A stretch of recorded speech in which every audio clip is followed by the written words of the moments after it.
Basically, the job seeking was just me writing many applications to many different safari companies, because that is the main kind of job market that's open for students. This is actually like a living lab in the sense that you come to study at university tourism, but also you see tourism everywhere, and you have the possibility to work in tourism, and this is actually also part of the learning experience here. I could mostly find very seasonal jobs in the tourism industry, so that goes mostly from like November until March. And yeah, in the end I worked as a guide, but I also did some sales at a local safari company.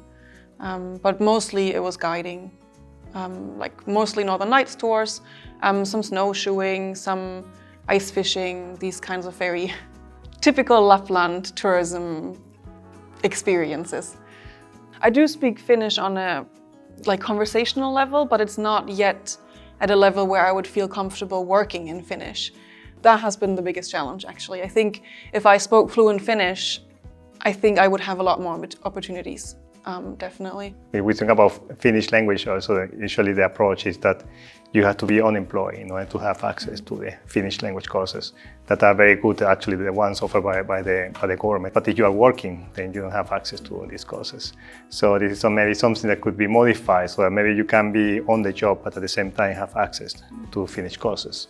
For example, our students, they graduate, they want to work here, so they don't find these positions for a master level graduate. So most of the positions that offer are operational level. And so after finishing the studies, so then the students, they think about, okay, should I continue working as a guide? Or so they would like to do something else. And that is also something that some of our students have been maybe continue working as a guide, but at some point they thought, okay, maybe I have to go somewhere else and look for another job.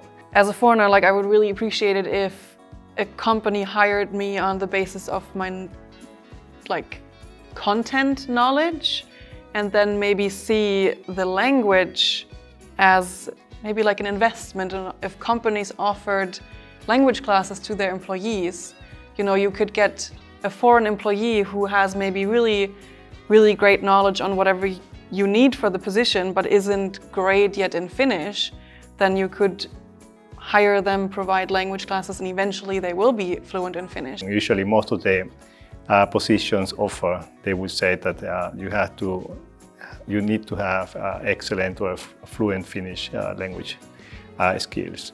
So, and this is something that then is a limitation, because most of our students, they have been learning Finnish, but they are not at that level, and then they are not able to apply. And this is something I have heard many times from students that, okay, I would like to stay here, but there is no way, no possibility. But also it's not only a problem here in Lapland, but it's also in other parts of Finland, because these students have been applying for jobs in Helsinki, in Tampere, and also the same thing. So it comes, the language is one of the things. You have to speak English, but also Finnish.